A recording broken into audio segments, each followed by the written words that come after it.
To carry on with my explanation of the differences between the Process 2012 and Adobe Standard as your camera profile and the other Process 2010 and possibly using your camera standard profile, I want you to take a look at the images that I have here. These images are from my PDF that accompanies the course.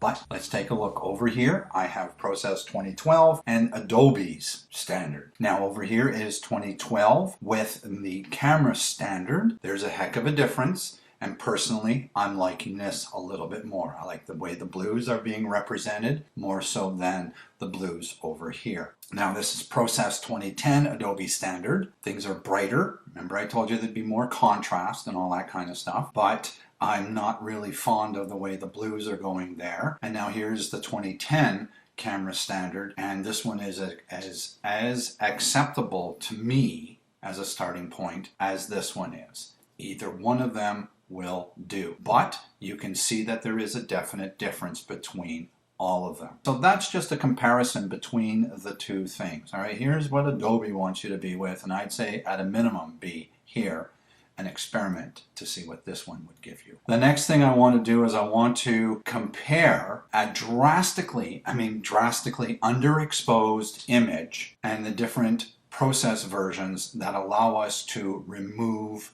noise. So I'm just going to scoot up to here. This is my grandson, my oldest grandson, when he was 3 years old. So back in the day, I processed this with the 2003 Adobe Standard. And take a look at the noise, and not only the noise, but look at the color noise that we have going on in there with the Adobe Standard profile. Look at the color noise in here.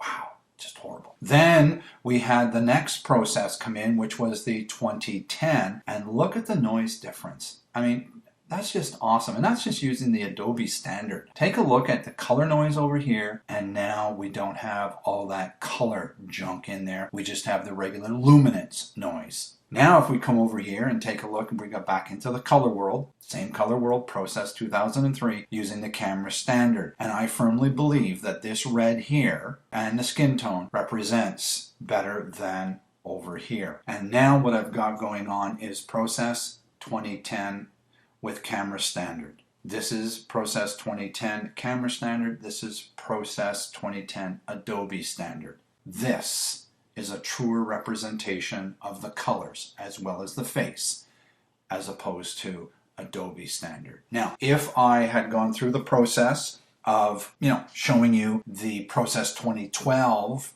Adobe Standard, camera standard, you would probably see even better difference in noise reduction. But this was just to show you what we had when I originally shot the image versus what I was able to get just a few years later. In other words, we're able to get a cleaner, smoother image from our raw files. The more we wait, the better the interpreters are, and they pull up more and more information that we had before. So now what I want to do is I just want to scroll through here and I want to show you full screen of what this image looked like in the 2003 process using Adobe Standard. Now I'm just going to scoot up here a little bit and show you that the 2010 Adobe Standard is much cleaner. I mean, take a look at the noise and junk there. Take a look at lack of noise and junk in this one. Now I'm going to come over here and change it over to camera standard and 2010. So this is 2003 camera standard. This is 2010 camera standard. I mean, you can see the difference in the noise. I mean, it's drastic. It is just freaking huge. So now I'm going to zoom in a lot on this, and I'm at 100% now, and we can actually see some of the differences there. This is with no noise reduction. All right, this is the 2003 process, 100% zoom, no noise reduction. Now I've turned up the noise reduction all the way, and you can see that we're kind of getting rid of some of the stuff, but it's looking kind of garbagey. Yeah, that's a word, garbage-y. Here's the Process 2010, and it's definitely an improvement. Even that noise that way, without any noise reduction going on, is more acceptable than what we had before. And now this is with the noise brought up 25%.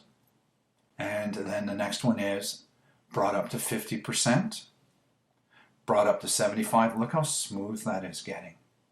All right, we're really starting to eliminate that, but it might be going a little bit too far as smoothing out some of that noise. And then this is, I had to go to the extreme. I had to show you how great it is that in the later versions of the processes, 2010, 2012, whatever, that we can actually go up to 100 here and get rid of all that noise. Now it's starting to look like plastic skin, starting to look like some of those models on the front pages of those magazines we see at the supermarket, but I just did that for an exaggeration. What I've done now is I've come back. Remember, at 50 was really nice. 75, I said it was starting to get a little bit too much. So I've brought it down halfway between 50 and 75 or thereabouts at 62. And I think that's coming close to being something very acceptable. So now, this is why I find it being so important that you choose the right process. 2010 or 2012, stick with 2012. It's a great process. But you gotta make sure you have the right camera profile. And this is why I firmly believe that it needs to be one of the first choices, not one of the 8th or 9th choices down the road. If we stay with the Adobe way of working through those individual tabs, by the time we get down to the calibration thing and change it to camera standard, our image is gonna look totally out to lunch. And then we're going to say, well, let's go back to the Adobe standard. And oh, it looks so much nicer. And then we're always going to live in that standard, not knowing that we have, first of all, a choice. And second of all, that choice might even be better than what the Adobe thing has to offer. Enough said. I love Adobe. Just don't like some of the logic sometimes. Now let's move on to the Basics tab.